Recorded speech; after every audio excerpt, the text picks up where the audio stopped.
Гитарата за мене представува едно од најбитните работи во мојот живот.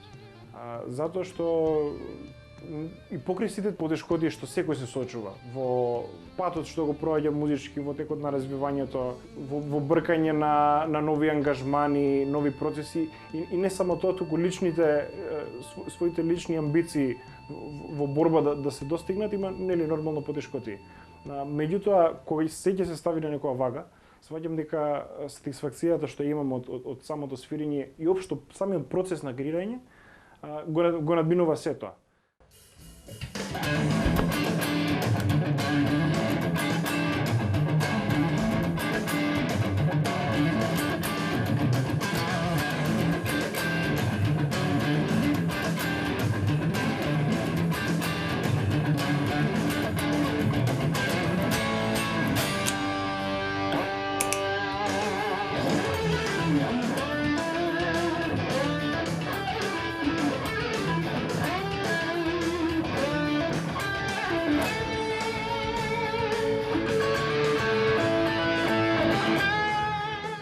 По професија сум информатичар, меѓутоа таа насока и музиката одат во мојот случај барем паралелно. Сега музиката развива логичко размислување. Развива начин на уникатно справување со проблеми, решавање на одредени проблематики и имам забележано дека во многу случаи тие проблематики со кои што сум се соочил во текот на мојот музички пат, можам индиректно да ги користам и во информатиката, затоа што информатиката е исто струка во која што активно работам. Некоја директна поврзаност меѓу нив нема, освен софтверските новитети, затоа што во мојово домашно студио мало импровизирано, сам каде што ги работам песните, се наоѓа таа информатичка вештина од време на време кога си препуштен сам на себе да го организираш целиот процес на снимање, на креирање и на изведување, на продуцирање на музика.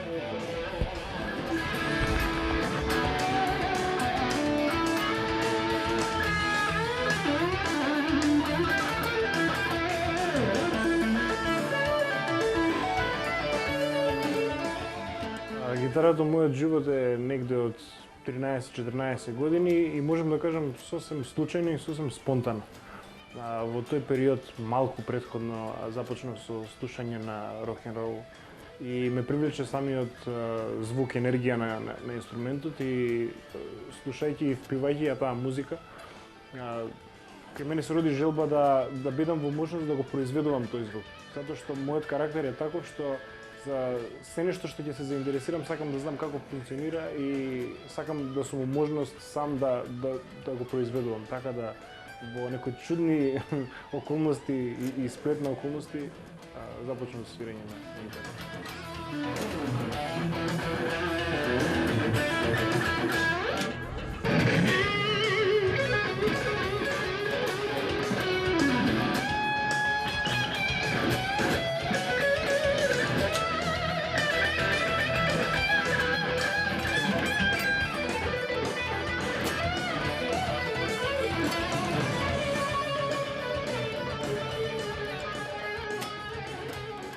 Имав таа привилегија што мој вујко се занимава аматерски со свирење гитара, така што он ми покажа одредени почетни работи, ме воведе во тој свет.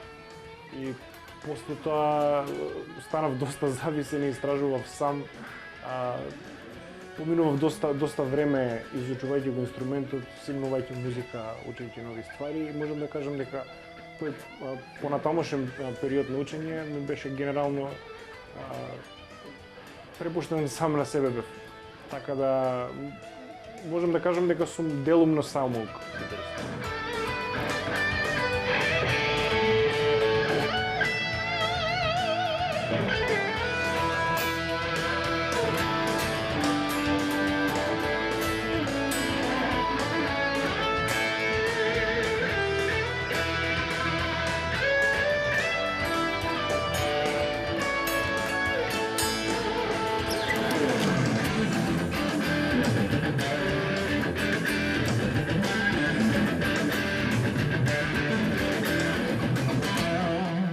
да се достигне високо ниво на музицирање, потребно е, можам да кажам дека клучно е посветеноста.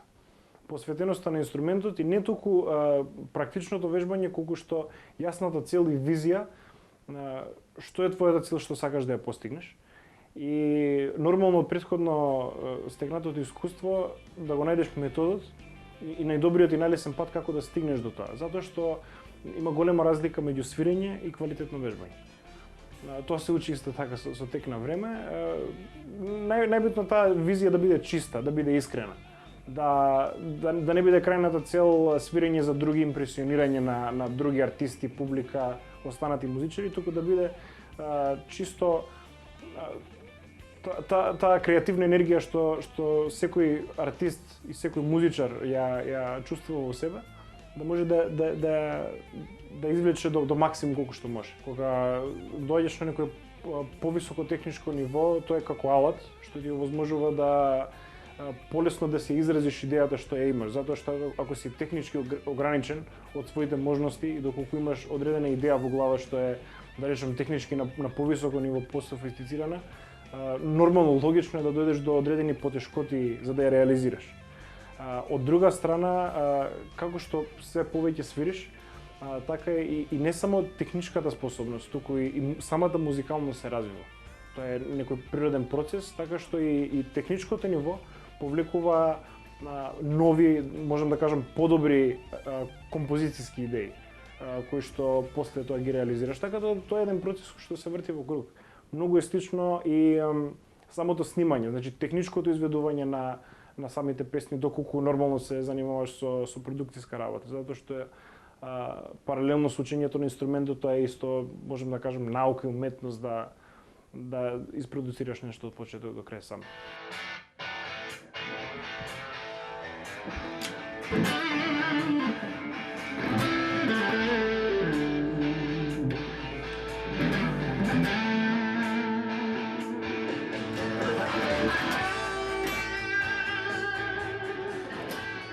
Инструменталната музика е многу поширока за перцепирање и за разбирање. Секој може да се протолкува на собствен начин. Да, гитарата може да зборува, гитарата може да го замени гласот ако збориме во музичка функција. За поголем дел од публиката секако гласот е тој што најлесно може да се поврзе затоа што има текст. Со инструменталната музика, бидејќи текстот го нема, е малку поабстрактно, но да, дефинитивно пораката може да биде пренесена и преку инструменталната музика. Освен инструменталната музика, работам и вокални проекти доста. Така што не сум насочен кон тој жанр на музика, меѓутоа можам да кажам дека ми е примерен во секој случај. Тоа е жанрот во кој што јас најмногу се пронајдов.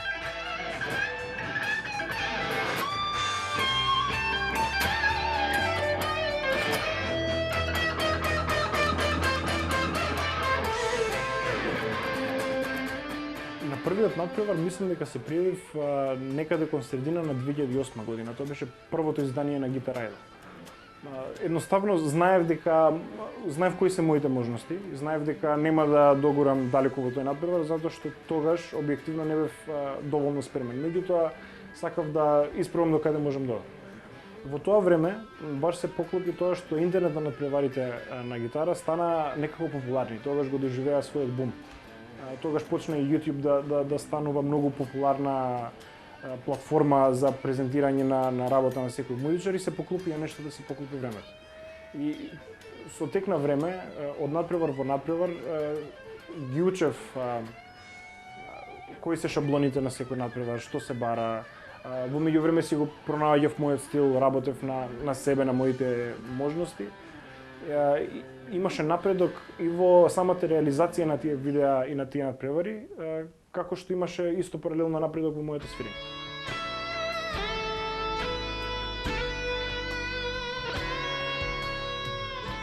Првите награди дојдоа некаде 2010 година.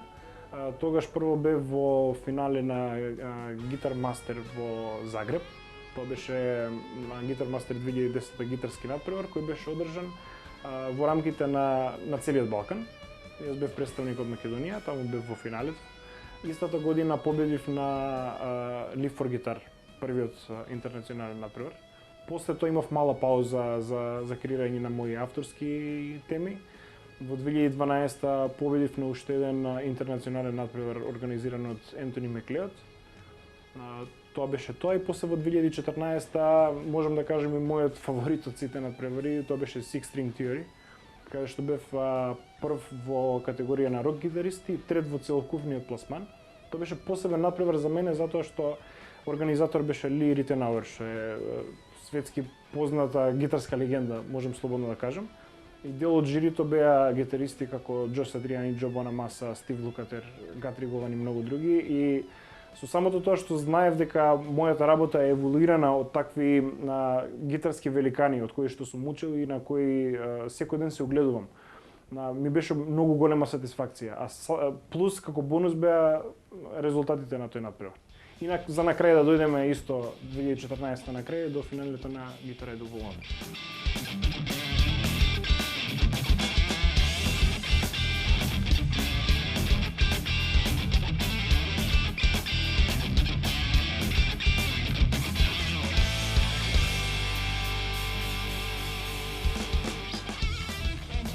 Музиката и општо уметноста е немерлива вредност. И тоа е, можам да кажам, во голема мера субјективно. Надпреварите се до некаде битен елемент, барем во оваа ера во која што јас се наоѓам и во претходните години, беше битна алатка за промоција за маркетинг. Можам да кажам, вон тоа, освен искуството што се стекнува на свирење на тие фестивали, на искуството што се собира со споредување со други артисти, со учење од други артисти, откривање нови артисти, придобивките ван тоа се минимални. Затоа можам да кажам дека после Guitar Idol си ветив сам себе дека нема да се преавам на гитарски надпревари, затоа што првенствено не ја сметам музиката као нешто во кое што треба да се напреваруваме. Секој си е различен, според мене нема до толку подобри или полоши артисти, туку има различни. И подобри полоши во самата перцепција на слушателот. Свесно влегов во тие надпревари, знаејќи дека со тоа би добил одреден кредибилитет, да речеме, или име, што подоцна во текот на понатамошната кариера позитивно би влијаело на мене општо како музичар. Меѓутоа тоа во никој случај не беше крајна цел. И затоа после Guitar Idol, затоа што беше, можам да кажем, и врв од гитарски надпревари од тој тип, си ветив дека тоа е тоа и дека се фокусирам на авторска музика, на сите проекти што ги имам започнато да ги довршам и моментално работам на тоа.